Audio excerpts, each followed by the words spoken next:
Bonjour à tous et bienvenue dans notre émission Zoom Invest Stratégie d'investissement pour ce mois de juin 2016. Dans quelques instants, Bernard Keppen, membre du comité d'investissement, nous livrera les décisions prises par KBC pour ce mois-ci. Bonjour Bernard Keppen. Bonjour Fabien. Bernard, les marchés des actions sont étonnamment calmes depuis plusieurs mois. Pensez-vous qu'il s'agit d'une fatigue printanière ou plutôt d'un calme avant la tempête ? Alors c'est vrai que c'est un peu irréel parce que nous attendions nous à une correction sur les marchés boursiers et un excès de nervosité pour 4 raisons. La première raison, c'est que les indicateurs économiques restent quand même décevants. On est tout doucement dans le sentiment qu'on va avoir une augmentation des taux de la part de la Banque centrale américaine. Nous sommes au niveau des résultats relativement déçus, même s'il faut bien reconnaître que les bénéfices des entreprises ont été meilleurs que ce qu'on attendait. Mais d'un autre côté, on a eu quand même une chute importante des chiffres d'affaires et les opérateurs sont en train de réviser à la baisse leurs bénéfices pour cette année. Et dernier élément, c'est que les marchés financiers n'intègrent absolument pas le risque du Brexit lors du 23 juin prochain. Et vous craignez réellement que le Brexit puisse être l'issue du référendum en Grande-Bretagne ? Alors il y a 3 réflexions à avoir par rapport à ça. La première, c'est que tout raisonnement rationnel devrait dire qu'il n'y a aucun risque d'avoir un Brexit, mais on est dans une consultation populaire et donc il y a des éléments émotionnels qui pourraient dominer. Le deuxième élément, c'est que les sondages, et on sait ce que valent les sondages, en particulier en Grande-Bretagne, ne nous éclairent pas véritablement sur la situation. Les pour et les contre sont au coude à coude et on a un nombre relativement important d'indécis.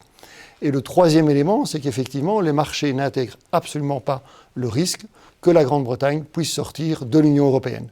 Et donc, si on est dans ce scénario de voir un Brexit, économiquement parlant, à court terme, il n'y aura pas beaucoup d'impact, mais par contre, ça aura un impact d'incertitude sur les marchés.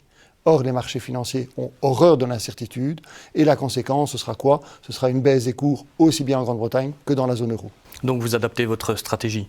Exactement. Nous allons diminuer sous la norme sur la partie action et augmenter notre positionnement en liquidité. Et au fur et à mesure qu'on va approcher de cette fameuse échéance du 23 juin, nous allons encore aller plus loin. Qu'entendez-vous par là ?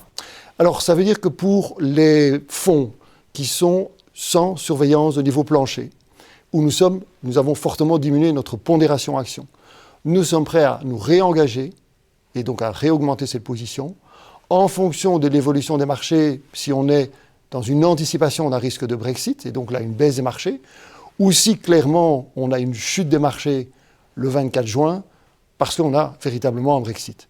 Donc nous allons être au plus près des marchés, nous allons adapter notre position en permanence, et nous allons effectuer des achats par étapes en fonction de la dégradation et des dérapages des marchés financiers. Il s'agit probablement d'une mesure exceptionnelle. Alors c'est tout à fait exceptionnel, c'est une technique que nous avons peu l'occasion d'utiliser, mais que dans les conditions d'investissement nous pouvons utiliser, et nous préférons de loin aujourd'hui prendre des décisions et ne pas se retrouver sans avoir agi alors qu'on était conscient du danger. On sait très très bien qu'on pourrait avoir peut-être dans les prochaines semaines une remontée et quelques position plutôt positive des marchés financiers, mais nous préférons nous abstenir pour 2 raisons. La première raison, c'est que nous ne sommes pas vraiment persuadés qu'il y a un grand potentiel de hausse des marchés. Et la deuxième raison essentielle, c'est qu'il vaut mieux éviter d'avoir un beau rendement escompté plutôt que de pleurer à chaudes larmes dans les jours après. Y a-t-il des thèmes ou des accents qui sont adaptés ? Alors nous abandonnons les valeurs pétrolières. Non pas que nous soyons négatifs sur les valeurs pétrolières, mais c'est qu'elles ont extrêmement bien performé avec l'évolution du prix du baril, qui est passé de $28 à $50 le prix du baril. Et donc, on a des valeurs pétrolières qui ont nettement mieux performé que le marché des actions en général. On est avec plutôt une tendance qui devrait rester favorable sur le prix du baril de pétrole avec un objectif de $60 d'ici la fin de l'année, mais on est encore aujourd'hui avec un excédent de production qui risque de peser sur les prix. Et puis, dernier élément, les valeurs pétrolières ne sont plus aussi bon marché qu'elles l'étaient dans le passé. Merci Bernard. Avec plaisir Fabien. Merci à tous de nous avoir suivis. N'hésitez pas, si vous avez l'une ou l'autre question concernant ces matières, à contacter votre chargé de relations. Nous espérons vous revoir nombreux dans l'une de nos émissions Zoom Invest KBC.